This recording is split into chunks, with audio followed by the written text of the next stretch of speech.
नमस्कार सांग माने आज टॉपिक होची हमर बापा माँ को लेकिन आज गोटे छोट टॉपिक आप सहित मुझे शेयर करुच्ची।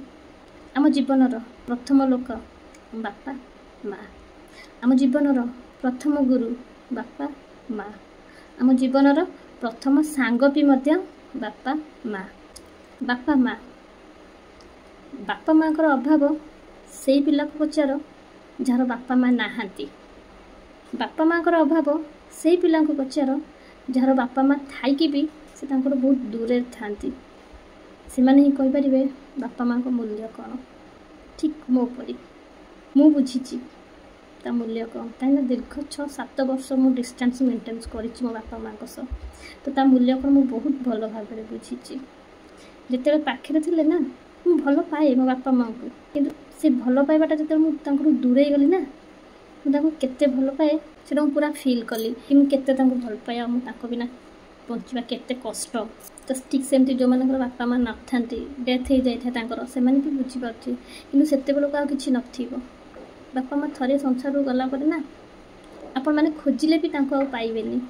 तेणुक जेपर्यंत बापा माँ अच्छा ना से पर्यंत जत्न नियंतु दायित्व नियंतु कहीं आप छोट थिला बेले से आपंकर बहुत जत्न नहीं बहुत दायित्व नहीं पड़गले उठे अबुझा थे बुझे तेणुक ए तुम समय तुम जत्न नब तुम सेवा कर।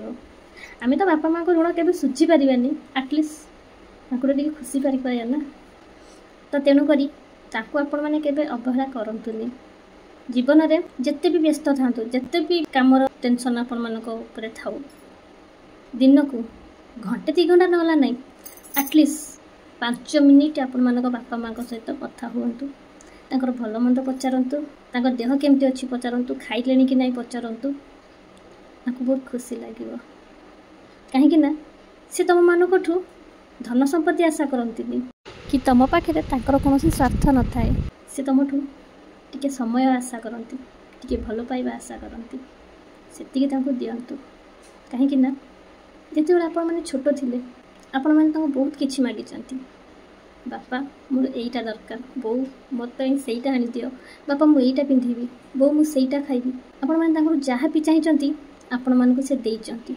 तो बर्तमान बार्धक्य अवस्था से आपण मानक टिके समय चाहती और स्नेह ममता भल पाइबा चाहती दयाकोरी सेटा कमी करतुनि दिंतु बहुत खुशी लगे।